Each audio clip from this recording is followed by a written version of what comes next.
aujourd'hui, globalement, la société pose la question « Pourquoi es-tu chasseur? Qui t'a fait chasseur? Et que fais-tu chasseur ?» Le chasseur est un citoyen souverain et quand on limite son droit de chasse, on limite en fait la souveraineté du peuple français.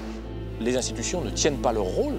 La preuve en est, c'est que le monde de la chasse est en train de se faire en dehors d'elle. Nous ne communiquons peut-être pas bien, mais si nous ne communiquons pas bien, alors là je vous renvoie à l'ascenseur, c'est que nous sommes très, et j'insiste sur le mot très, difficilement relayés par les médias. Bien, ça fait 150 ans quand vous lisez les traités de chasse, qu'on promet la mort de la chasse pour demain, parce qu'il y a plein de braconniers, ensuite c'est parce qu'il n'y avait plus de gibier, aujourd'hui c'est parce qu'il y a des écologistes anti-chasse partout. Le résultat, c'est qu'on fait des conneries, et pour parler les gamins, et que ça conduit à quoi? À la chasse, à se tirer une balle dans le pied. Voilà.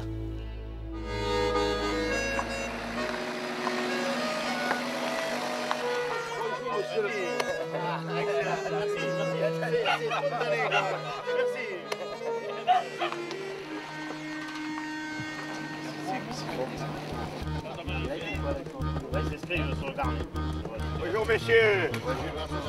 Comment ça va? Villette. Voilà, une, deux, trois bouts de plus. Trois types de plus. Un qui puisse escudier. Sanguin, escudier. Escudier, Sanguin. J'ai pas vu. Ah, J'ai pas vu. Ah non, bon. Mais tu veux le ça, toi? C'est vrai, il soit.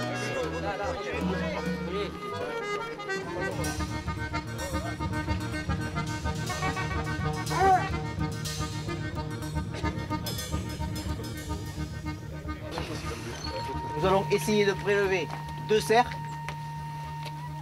Après daguet, biche, bichette, fan, chevreuil, sanglier. Pour le chevreuil, il n'y a pas de quota. Pour le sanglier, il n'y en a pas de quota. Simplement, vous essayez d'éviter les laits accompagnés. Vous ne les tirez pas, les laits meneuses. Michel, si on est attaqué par un os, il ne faut pas tirer. Pas de bêtises. Pas de bêtises.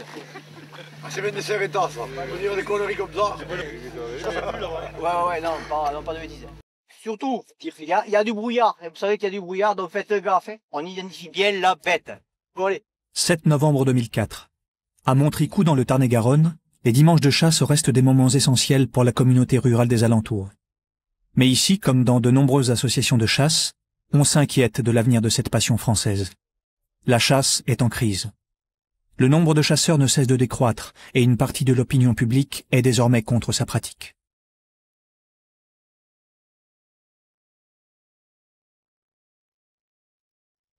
Il y a une semaine, la dernière ours des Pyrénées est abattue par un chasseur lors d'une battue au sanglier. C'est l'accident de trop qui va faire grand bruit dans les médias. C'est alors le monde de la chasse qui est montré du doigt, qui est accusé. La chasse aujourd'hui se sent mal aimée, incomprise, désormais jugée par des gens des villes. Car la chasse est devenue un loisir rural. 80% des pratiquants vivent désormais dans des villages de moins de 5000 habitants.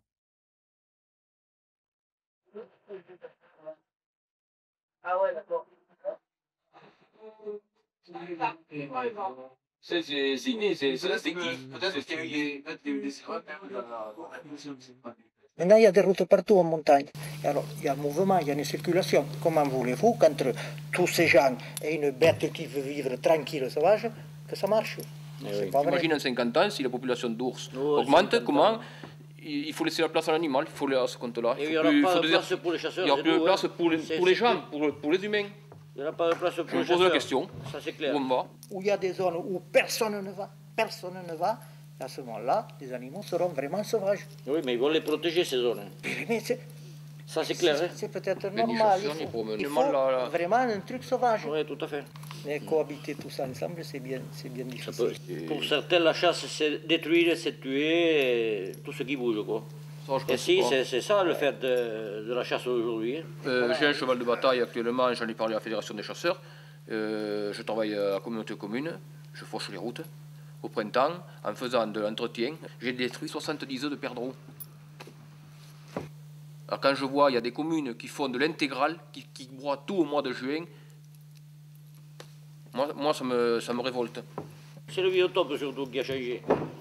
Avant, on labourait avec des vaches, maintenant, on laboure avec des tracteurs de 100 chevaux, ou plus même de 200. Alors évidemment, ils ne laissent pas trop de place au gibier. Avant, à la rasée, on avait peut-être 20 propriétaires qui faisaient des vaches. Donc il y avait des prairies. Maintenant, c'est tout semé ou labouré. Ils ont... Il n'y a plus de haies pour trouver des...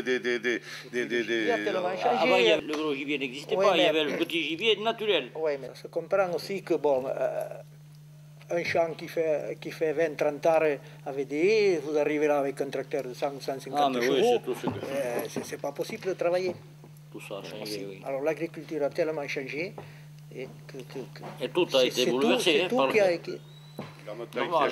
Avant, c'était à pied. Le gars, il partait, il faisait son truc à pied. Maintenant, le gars fait son truc en voiture. Et la voiture, c'est ce qui a tué beaucoup de choses. Avant de chasser avec un fusil, quand on était gosse, on chassait avec une fronde. On chassait les moineaux, on chassait les pigeons, et c'est venu un peu comme ça aussi. Et voilà, c'est un peu d'hérédité, quoi, dans les familles. Mon père, quand il voulait nous faire travailler, je me rappelle, j'avais 2 frères et un oncle qui est presque à mon âge, il nous galopait les champs. Il fallait qu'il nous cherche avant de nous faire travailler. Parce qu'on n'avait que ça comme jeu, quoi. Eh oui, à la campagne, on n'avait pas tout le divertissement qu'il y a maintenant. Le champignon, c'est pareil. Ah oui, avant, il n'y avait pas d'histoire comme maintenant pour les cèpes. Pourquoi? Il n'y avait pas la voiture. Oui, mais en fait, pour un meilleur biotope, tu n'en pas la voiture. Dans les années 60, la France n'est déjà plus rurale. Les villes ont attiré les hommes des campagnes. Mais les valeurs de la terre restent très représentées dans la société française. Dans les provinces, la chasse est gérée et vécue par les habitants des lieux. Les hommes de l'extérieur interviennent peu dans des affaires qui semblent appartenir aux gens du pays. Mais la France se transforme, ses paysages, mais surtout ses mentalités. Dans les années 70, la chasse n'est pas encore dans la tourmente du conflit qui l'opposera une décennie plus tard à des mouvements anti-chasse. À cette époque, elle compte plus de 2,4 millions de pratiquants dans l'Hexagone, un chiffre qui ne sera jamais égalé. Mais la rupture s'annonce déjà entre la société et les chasseurs. À quand date-t-elle? 1979 est peut-être la bonne année. C'est à cette date que l'Europe publie sa directive Oiseaux, une directive qui encadre les dates de chasse et qui par la suite limitera les périodes d'ouverture. C'est durant les années 80 que tout va s'emballer. L'émergence de préoccupations environnementalistes a modifié les mentalités. C'est alors les années de tension entre deux mondes, les chasseurs et les mouvements de protection de la nature. La chasse s'apprête à entrer petit à petit dans le débat de société. Le phénomène a été lent, d'abord parce que, encore une fois, au début, la directive 79 ne posait pas problème, donc elle a posé problème peu à peu avec la jurisprudence. Des jurisprudences, ça évolue, c'est-à-dire que vous avez d'abord eu des jurisprudences internes, les tribunaux administratifs internes, le Conseil d'État, etc., la Cour de justice, donc tout ça, ça prend plusieurs années. Et puis ensuite, vous pouvez toujours avoir des revirements de jurisprudence, donc il y a eu une guérilla juridique avant qu'on en vienne à des manifestations plus importantes. Et ensuite, pendant un certain temps, si vous voulez, il a été considéré par les chasseurs que la Fédération nationale des chasseurs, qui s'appelait à l'époque l'Union des présidents de fédération de chasseurs, allait régler le problème. Donc il y a une contestation qui monte d'une partie des chasseurs qui considèrent que l'Union des présidents de fédération a été, comment on peut dire, trop accommodante ou pas assez opposante ou pas assez vigilante au moment de l'application de cette directive de 79. Ce qui est facile à dire après, parce qu'encore une fois, à l'époque, tout le monde considérait que cette directive ne posait pas de problème majeur. Le monde de la chasse ne se sent plus écouté et rejeté par les gens du pouvoir. Il faut mieux se faire entendre, disent certains chasseurs. Faire pression, il faut aller plus loin, être présent dans des instances politiques. Le moyen le plus court, participer aux élections, et plus particulièrement à celles qui font réagir les chasseurs, les élections européennes. C'est en 1989 que le mouvement Chasse, Pêche, Nature et Tradition va faire sa grande entrée en politique.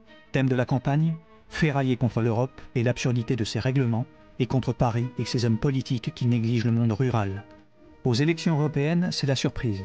Ils obtiennent autour de 15% des voix dans la Somme, les Landes et en Gironde. Désormais, avec le CPNT, le vote chasseur échappe aux partis politiques traditionnels. Et l'arrivée de Dominique Voynet au pouvoir va tourner alors à l'affrontement. Alors, à tort ou à raison, si vous voulez, pour les chasseurs, et notamment pour la partie CPNT des chasseurs, les Verts représentaient un ennemi. Bon. En fait, quand vous regardez le programme des Verts, ils ne sont pas... les questions de chasse ne prennent pas une très grande importance dans le programme des Verts, ils sont plutôt intéressés par les questions d'écologie urbaine, les questions sociales, etc. Mais pour des raisons de différences culturelles, sociales, etc., CPNT a considéré que l'arrivée des Verts au ministère de l'Environnement, qui est compétent, comme vous le savez, en matière de chasse, était un peu une provocation et qui ne pouvait attendre que du mal de cette administration-là. Et donc là, il y a eu une radicalisation et je dirais que dans les deux cas, ça a assez bien marché. C'est-à-dire que les chasseurs ont assez bien mobilisé contre ce qu'ils considéraient comme étant un épouvantail vert et que les Verts et le ministère douanier a assez bien mobilisé contre une cible qui était assez commode pour eux, qui était cette partie-là des chasseurs. Et donc à ce moment-là, on est rentré là dans une guerre des tranchées, dans une opposition qui a été assez destructrice, me semble-t-il, politiquement, pour d'ailleurs chacun des deux camps. 1998, c'est le jour de gloire. Les chasseurs sont montés à Paris, ils sont près de 200 000.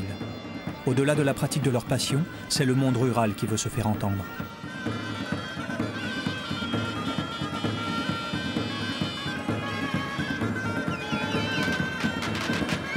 Si le phénomène CPNT semble désormais en voie d'extinction, les chasseurs restent une force majeure. Les partis politiques ont pris désormais conscience de leur poids.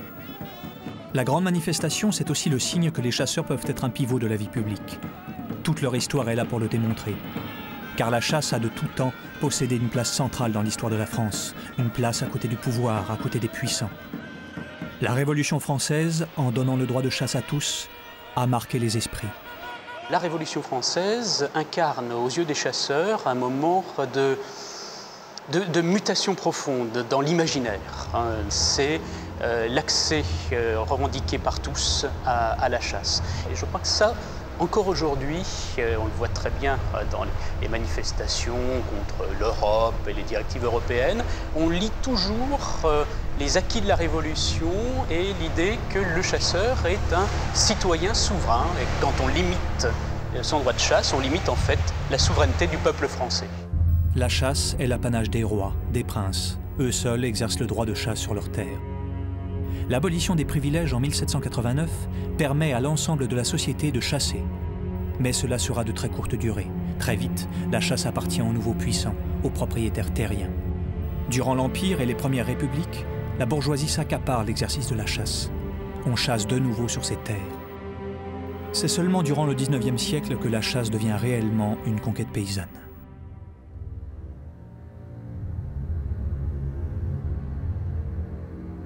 Dès les premières civilisations jusqu'au pouvoir royal, les puissants se sont accaparés la chasse. Quels enjeux se cachent derrière la chasse? Pourquoi ceux qui gouvernent se mobilisent autour de son sujet? Pourquoi la chasse à chaque crise est convoquée auprès du pouvoir?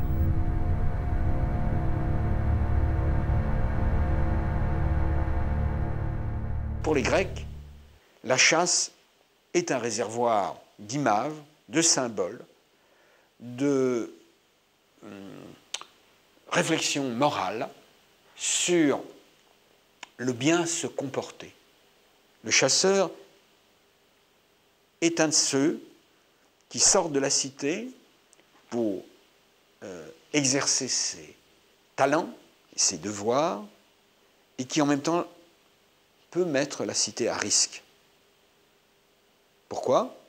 Parce que dans les cités qui ont perdu le savoir de la formation des chasseurs, savoir fondamental pour l'éducation des jeunes gens, dans ces cités-là, quand, en quelque sorte, ce que les Grecs appellent l'initiation vient à manquer, que donc la pédagogie citoyenne, civique, n'est plus efficace, les citoyens en viennent à se déchirer eux-mêmes, à s'isoler en factions. Les vieux ne sont plus respectés par les jeunes. Les jeunes, attirés par le désir des viandes, le sang qui coule, en viennent à tuer n'importe quel type d'animaux. Et quand on tue trop d'animaux, et de n'importe quel type, on en vient à tuer des hommes. Et la chasse peut être cette face noire, délétère, sombre, du sang qui coule, de ce sang noir qui exprime la violence de la cité. Le chasseur est toujours à la limite de la transgression, à la limite de l'interdit. Il peut faire vaciller les cités. Il faut alors légiférer. C'est la leçon des contemporains de Platon.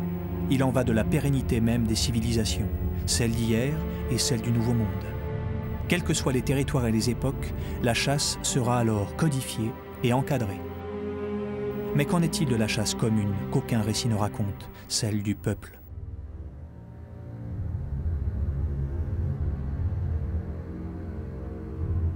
Il y a toujours eu une chasse populaire qui était soit semi-légale, je pense au piège, qui était très largement toléré, soit un braconnage pur et simple par la chasse à tir partout en France et plus particulièrement dans les zones montagneuses. On ne peut pas empêcher les gens de chasser. Donc il y a eu une continuité des chasses populaires malgré les interdictions légales. Est-ce à dire que ces chasses populaires avaient une vision de la nature radicalement différente des chasses aristocratiques? C'est plus une question, je crois, de degré que de nature. Et quand on parle aux chasseurs aujourd'hui, de toute classe sociale, on est frappé par le fait qu'ils ont gardé cette idée qui est ce jeu avec l'animal, ce jeu avec le chien qu'on a dressé, ces ruses que le gibier déploie et que l'on doit déjouer. Et bien dans cette notion de jeu, d'affrontement rusé avec la nature, c'est le même univers mental, c'est le même univers culturel que celui des chasses aristocratiques.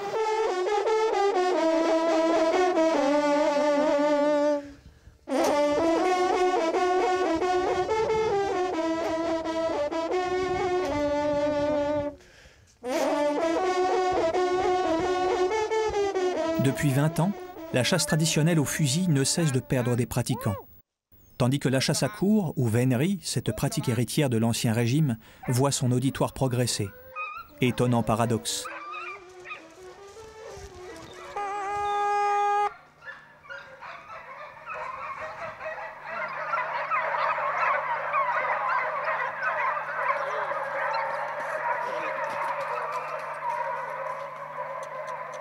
Il faut reconnaître que pendant le 19e siècle et je dirais la première partie du 20e, c'est, il est vrai, une aristocratie terrienne, des gens qui habitaient dans les provinces, dans les terroirs, qui ont maintenu la chasse à courre pendant 150 ans.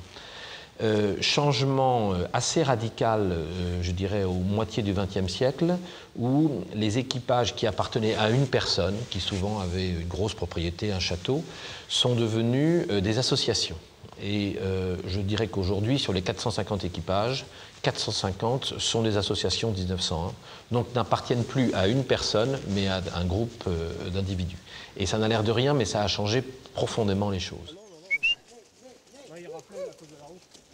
C'est le contre? Non, il sort là. Coups! Coups! Là! Si en Grande-Bretagne cette pratique vient d'être interdite, en France, elle ne s'est jamais aussi bien portée. Le nombre d'équipages a doublé en moins d'un siècle. On compte près de 10 000 membres. Et 100 000 personnes suivent chaque dimanche des chasses à courre. Aujourd'hui, c'est la petite vénerie, une chasse à pied, aux lapins, aux lièvres, aux renards, qui rassemble plus de monde. Quant à la chasse à cheval, aux cerfs, aux chevreuils, aux sangliers, elle est restée l'apanage de la haute bourgeoisie.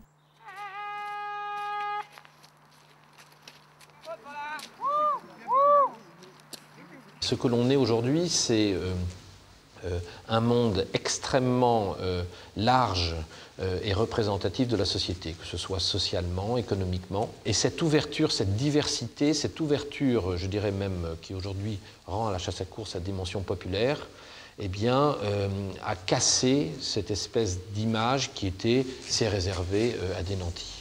Donc aujourd'hui, c'est pour toutes les bourses, c'est pour tous les milieux. Je dirais que la seule condition qu'il faut réunir, c'est vraiment être passionné, parce que chasser avec ses chiens 30 ou 40 fois par an pour attraper 4-5 animaux par an, il faut avoir le feu sacré. Dans les années 80, nombreux sont ceux qui auraient voulu voir interdire la chasse à courre. C'est François Mitterrand qui va s'y opposer. Son frère, maître d'équipage, aura les mots pour le convaincre. Néanmoins, c'est une pratique controversée. La cruauté de cette chasse où l'animal est poursuivi pendant des heures jusqu'à son épuisement est la principale critique des opposants. Il faut reconnaître que l'élément statistique qui est une prise sur 5 montre bien que notre objectif n'est pas de tuer à tout prix, Notre objectif est de pratiquer une chasse propre, digne et respectueuse de l'animal, respectueuse de l'environnement, respectueuse des riverains, parce que chasser à courre aujourd'hui, c'est accepter aussi qu'il y ait des gens qui n'aiment pas ça, d'où l'importance pour nous de bien expliquer comment on le fait. On ne cherche pas à ce qu'on aime la chasse à courre, on voudrait qu'elle soit tolérée et respectée.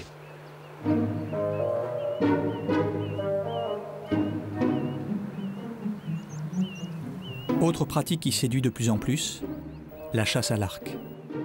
Elle est sans doute la chasse la plus adaptée à la vision actuelle de la campagne. On chasse pour se fondre dans la nature. Les archers se veulent exemplaires vis-à-vis du respect de l'animal. Ils veulent redonner leur chance au gibier, disent-ils. Et le résultat est tangible. Cette chasse qui pourrait être qualifiée d'un autre temps n'a jamais connu autant d'adeptes.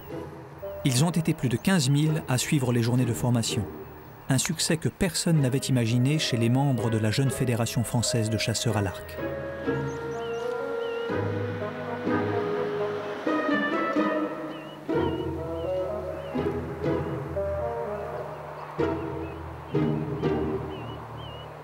Lorsqu'on a un peu de réussite au fusil, bon, bah bien souvent on essaye de se remettre un petit peu à égalité avec l'animal. Alors au fusil, au début, on chasse avec un calibre 12.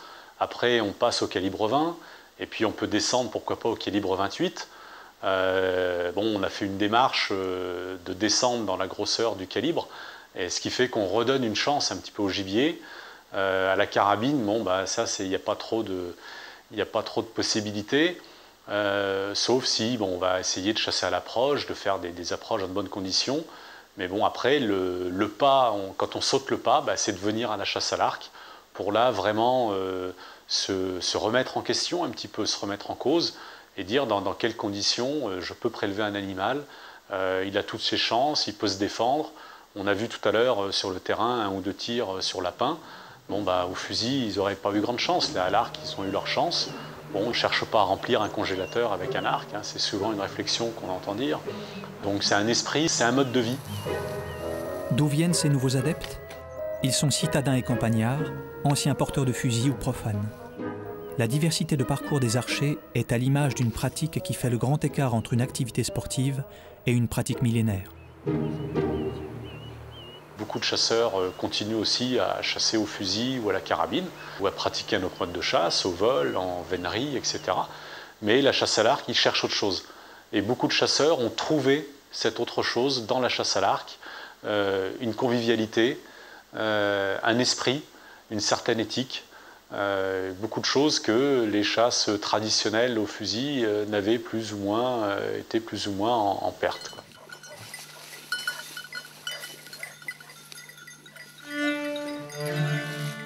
Vénerie et chasse à l'arc ne doivent pas cacher que la chasse en France, c'est majoritairement une chasse au fusil, où les hommes partent en groupe ou en solitaire. Elle compte près d'1,4 million de pratiquants. C'est 2 fois plus qu'en Grande-Bretagne, 4 fois plus qu'en Allemagne.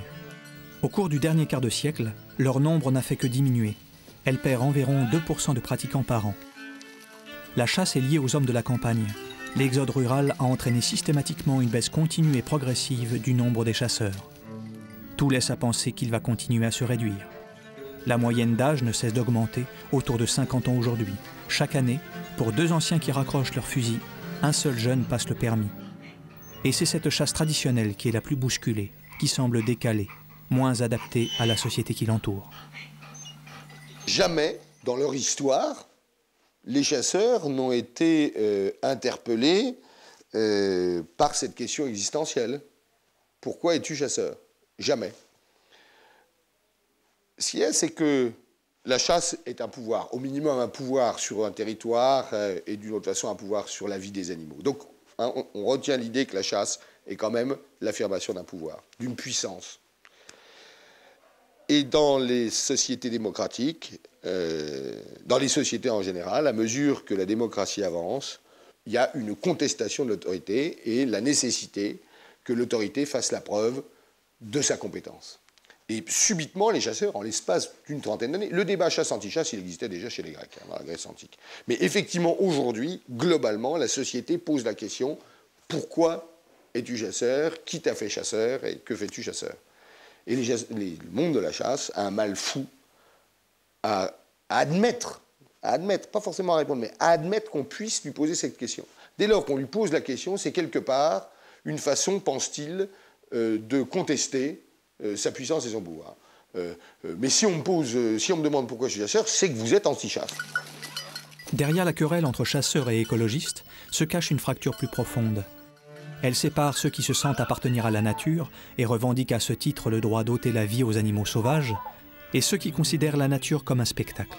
C'est un usage contemplatif qui aujourd'hui prédomine, un point de vue majoritaire qu'on retrouve chez les associations protectionnistes.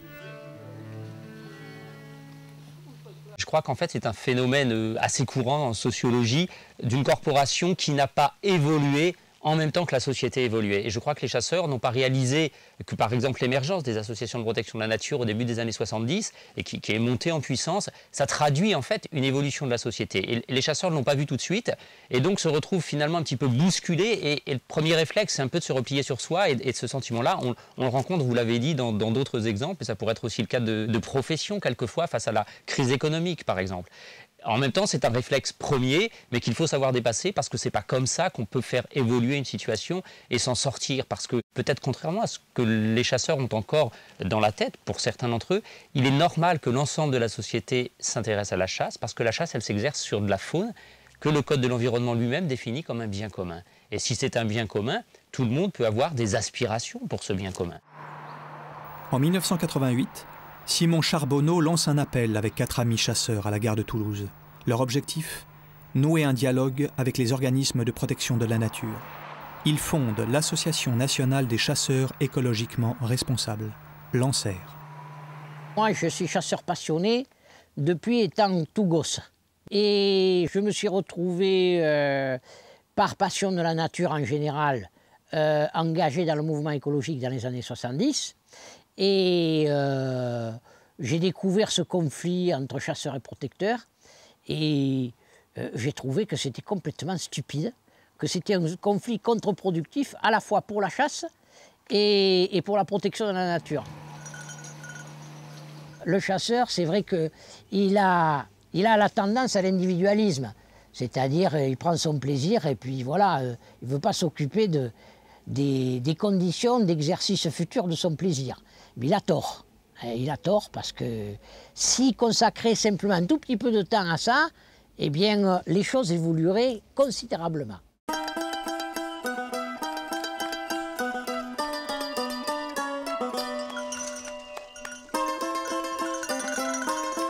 La chasse n'est pas unique, elle est diverse.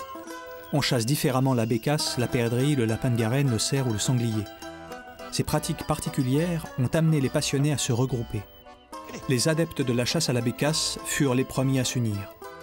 En 1951, ils se rassemblent pour défendre leur intérêt et pour mieux connaître les mœurs et la migration de cet oiseau. Tu as vu? Oh la vache, le démarrage. Ça, c'est dur à tirer, ça. Celle-là, on lui a peut-être dit bonjour, mais...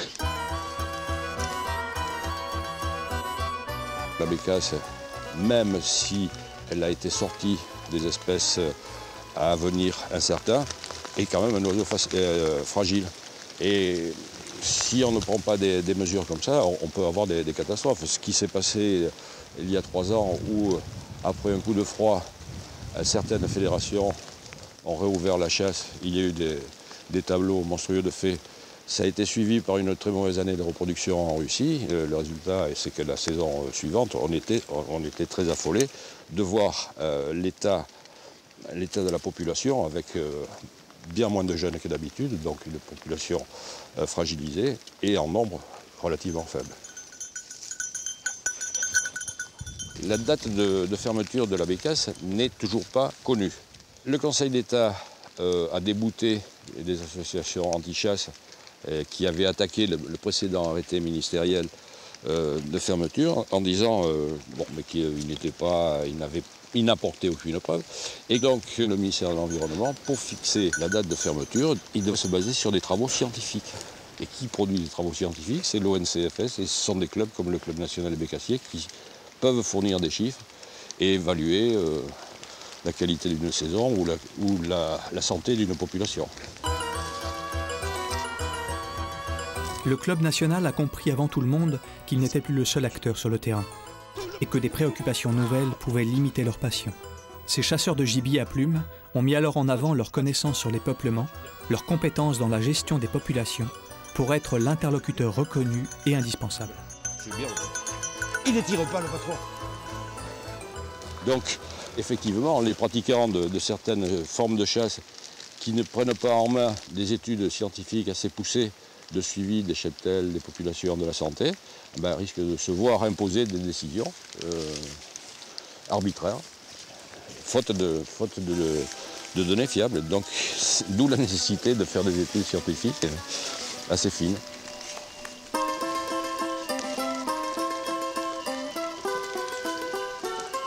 La cause est commune entre chasseurs et non-chasseurs passionnés de nature. Moi, combien de fois j'ai amené des amis anti-chasse chasser la perdrix avec moi ou chasser la bécasse ici. Quand ils ont vu cette pratique de chasse, ils la comprenaient parfaitement. Je veux dire, il n'y avait plus du tout l'hostilité. Le problème, c'est de l'image, c'est souvent les battus. Les battus, alors en plus avec des gens armés en bord de route, ici, c'est comme ça. Hein. C'est l'histoire du col de l'Escriné au printemps, avec la chasse à la palombe au retour, au mois de mars. C'est une chasse interdite, c'est l'histoire de la chasse à la tourterelle ici, et c'est les discours du type nous on est chez nous et on fait ce qu'on veut. Voilà, sous-entendu on vous emmerde. Voilà, mais le résultat, c'est qu'on fait des conneries, et pour parler les gamins, et que ça conduit à quoi? À la chasse, à se tirer une balle dans le pied. Voilà. Nous ne communiquons peut-être pas bien, mais si nous ne communiquons pas bien, alors là, je vous renvoie à l'ascenseur, c'est que nous sommes très, et j'insiste sur le mot très, difficilement relayés par les médias. Très difficilement. Toutes les opérations synégétiques qui peuvent être faites dans le sens du bien-être de la faune, en général, ou de la flore, mais c'est surtout la faune pour laquelle on est le plus concerné, ça peine à être relayé. Ça peine à être relayé, que ce soit les jachères faune sauvage qui ont été faites, et on me dit, vous faites des jachères faune sauvage pour les perdrix, pour les faisans, pour en tuer plus. Mais je dis, mais c'est possible qu'on ait fait pour qu'il y ait davantage de perdrix et de faisans, mais il y a autant de merles, il y a autant de grives, il y a autant de petits oiseaux qui en profitent de sauterelles, il y a plein de... La faune profite de ces territoires, donc c'est pas spécial, c'est spécialement la chasse. Bon, quand on a replanté des kilomètres de haies justement pour la faune, c'est toute la faune qui en profite, c'est pas spécialement la faune synégétique, c'est toute la faune qui en profite. Je prends ces deux exemples-là, si vous voulez, qui sont peut-être les plus criards, et que le citadin peut voir quand il se déplace dans la campagne.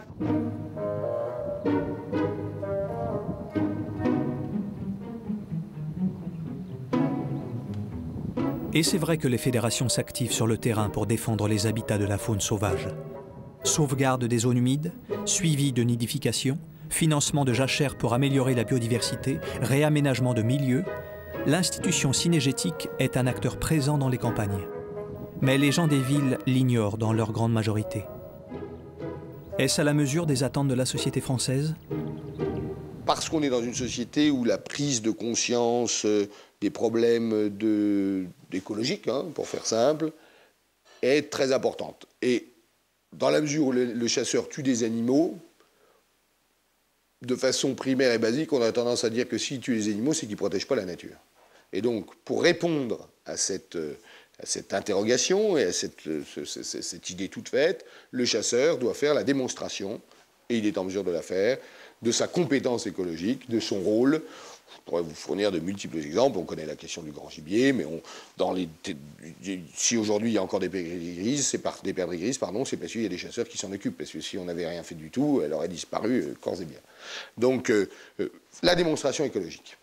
Les chasseurs sont en mesure de la faire. Ils ne la font pas suffisamment. Ils ne s'investissent pas assez.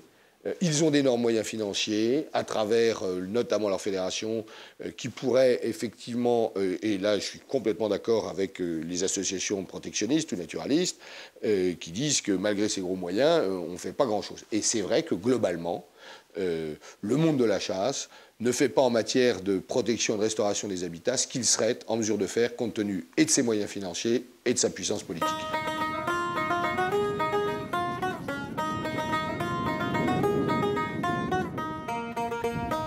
Toutes espèces migratrices confondues, il se tue en France moitié moins d'oiseaux qu'il y a 15 ans. Chiffre réaliste pour certains, improbable pour d'autres. Est-ce raisonnable ou pas? Sur le terrain, dans la Manche, les chasseurs s'interrogent.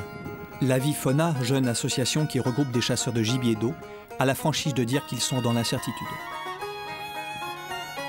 Pour l'instant, on ne sait pas combien on prélève, on ne sait pas quoi on prélève. Si on prend l'exemple du grand gibier, le grand gibier, ils savent combien ils prélèvent. Ils savent si c'est des jeunes, des adultes, si c'est des mâles, des femelles. Donc ils ont beaucoup plus de facilité à gérer une population. Durant toute la deuxième partie du XXe siècle, la campagne française s'est métamorphosée. On a regroupé les parcelles lors de remembrements, fait disparaître les haies et les fossés pour étendre les zones cultivables. Conséquence, la faune sédentaire de plaine s'est faite de plus en plus rare. Les institutions cynégétiques, très implantées sur le terrain, auraient sans doute dû tirer le signal d'alarme. Mais le pouvaient-elles? Agriculteurs et chasseurs appartiennent très souvent à une même communauté. Il devenait alors difficile de prendre parti sur les dérives de l'agriculture, même si elles bouleversaient leurs pratiques de chasse. La déperdition de petits gibiers, surtout qui devrait être la base de la chasse française, est due aux obligations auxquelles ont été soumis le monde agricole pour produire davantage, comme on lui a demandé depuis 1950. On les a poussés à produire de plus en plus, et on s'aperçoit avec des procédés X et Y, aujourd'hui, on en a le résultat. Si demain, on pouvait réimplanter et redévelopper le petit gibier, je reste intimement persuadé que les gens iront au petit gibier par priorité. La chasse de demain doit être durable et raisonnée. Et c'est par le retour du petit gibier que l'avenir se mettra en place, rappelle la Fédération nationale des chasseurs. La restauration d'habitats plus propices à son développement devient alors une priorité. Chasseurs et protecteurs de la nature sont d'accord sur la marche à suivre. Une petite anecdote, simplement, j'ai trouvé ça sympathique qu'une écologiste, lors de la dernière assemblée générale d'Avifona, puisse se coucher à 3 h du matin en réussissant à discuter avec des chasseurs. Donc je me suis dit, c'est un début. Peut-être que la prochaine fois, on se couchera aussi à 3 h du matin, mais en ayant trouvé des travaux en commun ou bien des idées communes.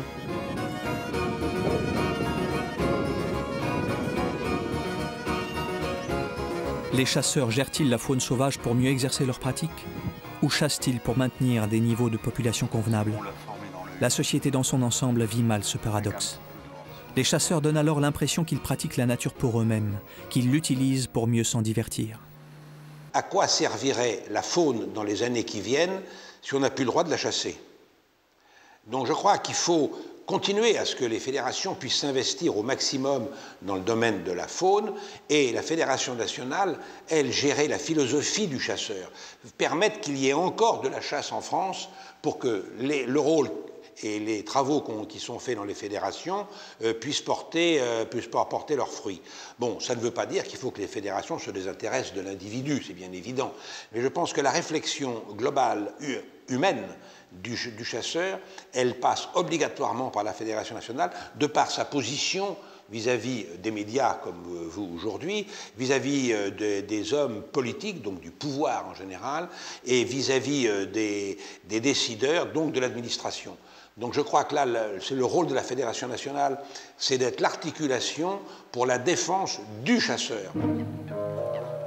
Les institutions cynégétiques ont désormais de multiples défis à relever. Un défi politique, des défis environnementaux. Mais ils doivent être sur le terrain du débat. Aucun pouvoir n'existe sans participer à la vie intellectuelle du pays. Trop longtemps, l'institution a utilisé ses relations privilégiées avec l'autorité publique. C'est une tradition qui vient de son histoire. Mais aujourd'hui, un autre acteur a vu le jour, la société civile. Elle est puissante, influente, pose les questions, fait les débats.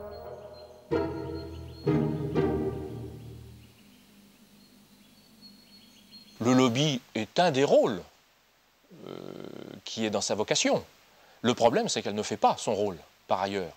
La formation pointue des chasseurs. Alors on va vous dire permis de chasser, je ne sais quel truc de formation, etc. C'est très très loin d'être à la hauteur de la demande et de ce qu'il faudrait faire. la création de tout un tas de structures techniques, associatives, etc. La chasse, les institutions de la chasse ne sont absolument pas à l'origine de la création de ces choses-là, parce qu'ils sont à la traîne. Et donc, ils ne peuvent pas diriger le mouvement. L'élaboration d'une espèce de pensée dans la chasse, rehausser le niveau intellectuel de la chasse. Je ne vois pas les institutions à l'origine de ça. Ça, c'est en train de se faire complètement à la périphérie. Donc, les institutions ne tiennent pas leur rôle. L'élaboration d'un système, j'aime pas le terme, mais bon, j'en ai pas d'autre, d'un système démocratique dans le monde de la chasse. Les institutions freinent et ne le développent pas, freinent de tout ce qu'elles peuvent. Donc, les institutions ne tiennent pas leur rôle. La preuve en est, c'est que le monde de la chasse est en train de se faire en dehors d'elle.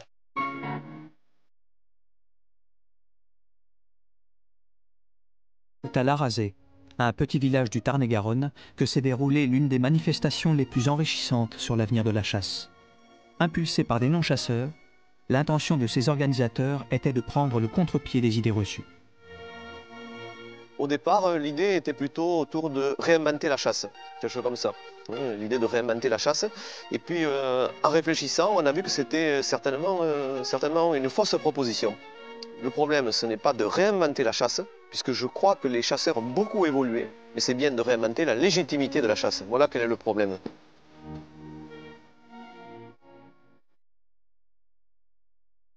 Loin des débats de clochers et des affrontements stériles, ces journées ont instauré une véritable réflexion sur ce qu'est la chasse aujourd'hui. Dans des territoires ruraux où désormais cohabitent nouveaux arrivés des villes et gens des campagnes, le colloque avait pour ambition de rapprocher deux mondes qui vivent désormais sur un même territoire. Très souvent, on présente un petit peu les chasseurs comme des nouveaux barbares, qui seraient complètement anachroniques par rapport à la société actuelle. Ils tireraient de partout, etc. etc. Alors qu'en réalité, moi je crois que les nouveaux barbares, et nous sommes tous, la barbarie c'est la folie du moi. C'est-à-dire c'est de se fermer sur soi-même. On vient par exemple habiter la campagne et puis on s'isole complètement. On refuse tous les gens qui sont autour. On ne peut pas entrer dans un principe de communauté. Et les chasseurs, ils viennent perturber cela. Eux, ils sont toujours sur le territoire de l'autre.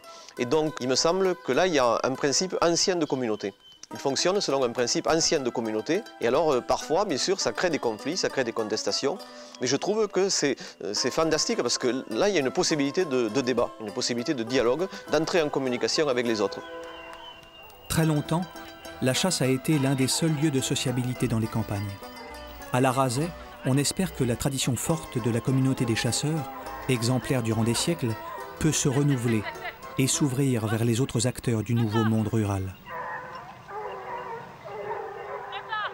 Vivre ensemble la nature, c'est accepter d'être ensemble sur le même territoire et de se battre ensemble pour le sauver.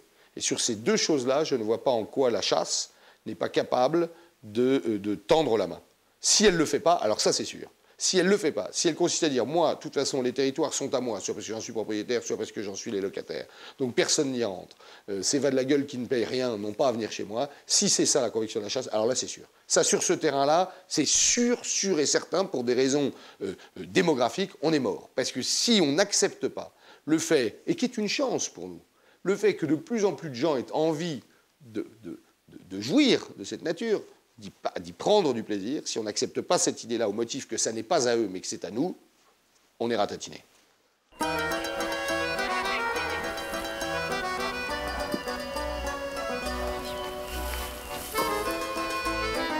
La chasse aujourd'hui se réforme en douceur. Elle sait que son avenir passe par la conquête d'un nouveau public, plus jeune et plus urbain.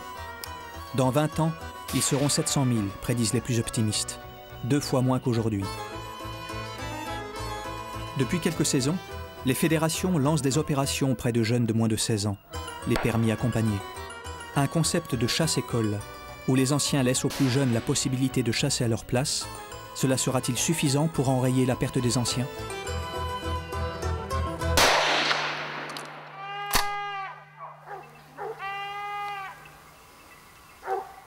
Effectivement, les chasseurs, bien qu'il ne faille pas faire de parallèle avec, par exemple, les aficionados, les gens de la corrida, et puis certains autres, font partie des rares groupes sociaux qui continuent d'assumer la mort. Individuellement, en allant à la chasse eux-mêmes, et collectivement, puisqu'effectivement, le soir, on se retrouve, il y a un groupe d'hommes, un groupe de gens qui se retrouvent autour d'autres êtres vivants qui ont été tués par eux, le sang a coulé et on va les manger. Ce n'est pas de la perversion ou de la perversité, comme certains, habilement d'ailleurs, ont voulu nous le faire croire et le faire croire à la société pendant des décennies. Au jour d'aujourd'hui, une des principales missions des chasseurs et de ceux qui réfléchissent sur le sujet, c'est de faire comprendre qu'il n'y a pas à rougir de donner la mort à un animal. La plupart des gens qui nous jugent très sévèrement sur la mise à mort d'une bécasse au seau de l'allée, etc., vont, le repas suivant, consommer de la viande dans leur assiette. Le raccourci peut paraître facile, mais il n'est pas facile. Cette viande a été tuée par d'autres hommes, etc., et ça ne leur pose pas de problème, ils la consomment parce qu'ils en ont besoin, physiologiquement, biologiquement. Et donc, moi, la bécasse, je n'ai pas besoin de sa viande, il ne faut pas raconter d'histoire. Donc si je la tue, c'est uniquement pour le plaisir, non pas de la tuer, mais pour le plaisir de m'être fondu dans le milieu et d'avoir assouvi mon instinct de prédateur, dont encore une fois, je ne rougirai jamais. Et après, je vais faire le geste bien jusqu'au bout, je vais la plumer, la manger, la cuisiner, parce que je veux aller jusqu'au bout de la logique de mon geste, et que je ne tuerai que les bécasses que je peux manger. Mais si je peux en manger 10, et que j'ai l'occasion d'en tuer 10, à condition que la population ne soit pas en danger, je le ferai, sans rougir.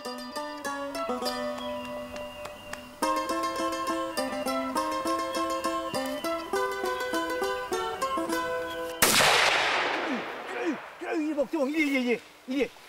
Laisse faire, il y est, tu l'as eu.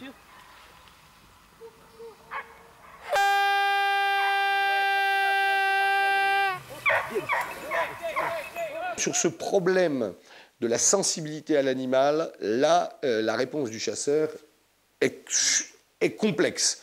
Moi-même, je ne l'ai pas. C'est vrai que vous tuez un oiseau, vous tuez une bécasse, c'est un oiseau qui est magnifique, vous êtes content de la tuer, vous la prenez, elle est dans votre main encore toute chaude, vous éprouvez quelque chose, vous avez dans la main quelque chose de magnifique, qui est certainement moins beau mort que vivant, mais vous l'avez, il est à vous, vous avez capté le sauvage, on est dans un autre ordre. Ça ne veut pas dire que celui qui va dire « mais attends, tu te rends compte, tu as tué cet animal-là, je ne veux même pas mettre le terrain de la souffrance, mais pourquoi pas finalement, ce que tu as fait, pourquoi tu l'as tué? C'est pas très bien, d'accord, tu vas le bouffer après, d'accord, ton chien a bien travaillé, d'accord, c'est ce chien qui l'a mis à l'arrêt, qui a fait partir la bécasse, mais finalement, ce que tu as fait, c'est peut-être pas terrible quand même. Je ne sais pas quoi répondre.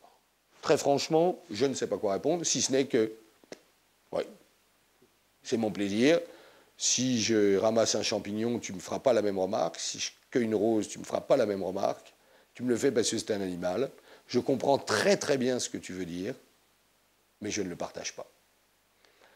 Et je crois qu'aussi, dans la société, dans la vie en général, et c'est peut-être là aussi où la chasse apprend beaucoup de choses, il faut accepter ça.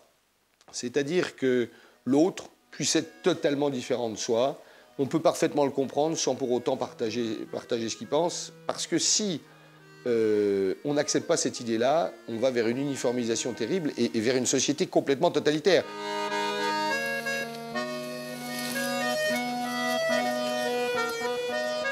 La chasse, dans son histoire récente, a su rebondir, se ressaisir. Dans les années 70, elle a mis tout en œuvre pour restaurer les cheptels du grand gibier. Chaque association se voyait alors attribuer un certain quota d'animaux. La réussite fut exemplaire. Aujourd'hui, sangliers, chevreuils, cerfs abondent dans les forêts françaises. Trop d'animaux et plus assez de chasseurs. C'est le nouveau drôle de paradoxe de la chasse en France. Hop là.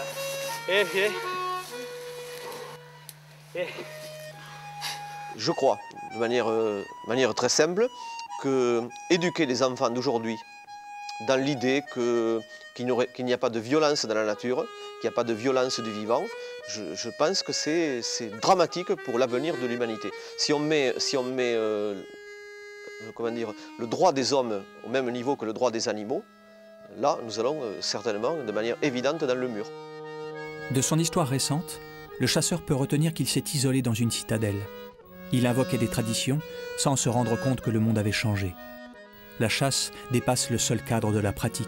Elle est à la croisée d'autres territoires et doit donc répondre à l'ensemble des interlocuteurs de la société. Mais fort de son histoire sociale et culturelle, elle a les moyens de retrouver sa légitimité. Seule certitude, la chasse appartient aux hommes.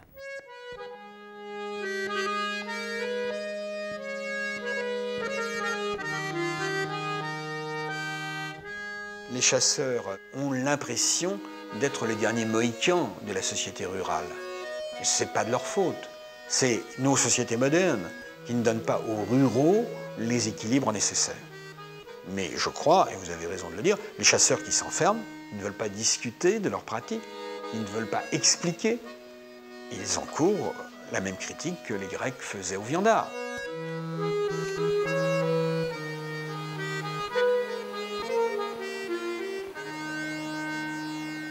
Le petit monde des chasseurs, qui est une communauté, a une place, une niche à trouver. Et tout concourt, à mon avis, pour que, eh bien, il arrive à construire cette niche. Je ne vois pas ce qui ferait que la chasse peut être interdite, comme beaucoup de chasseurs le pensent et le disent. Vous me direz, ça fait 150 ans, quand vous lisez les traités de chasse, qu'on promet la mort de la chasse pour demain, parce qu'il y a plein de braconniers, ensuite c'est parce qu'il n'y avait plus de gibier, aujourd'hui c'est parce qu'il y a des écologistes anti-chasse partout. Bon, la chasse, elle est inscrite, à mon avis, dans une nature profonde. Le débat mériterait d'être ouvert, de savoir de quoi correspond cette nature. Est-elle fondamentalement culturelle? Tient-elle à d'autres choses? Je ne sais pas, j'aurais tendance à penser que il y a une pulsion, peut-être plus masculine que féminine d'ailleurs, du prédateur. Hein.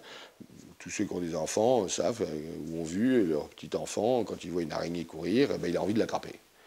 Tant qu'il y aura des petits hommes qui ont envie d'attraper des araignées, il y aura des chasseurs.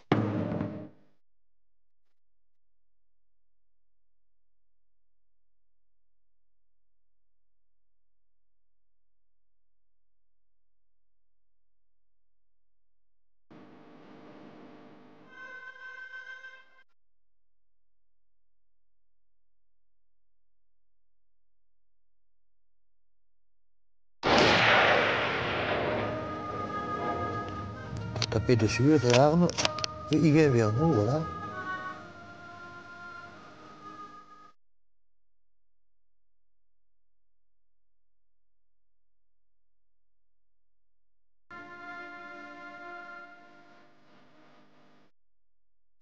Il revient. Calme-toi. Il vient dessus.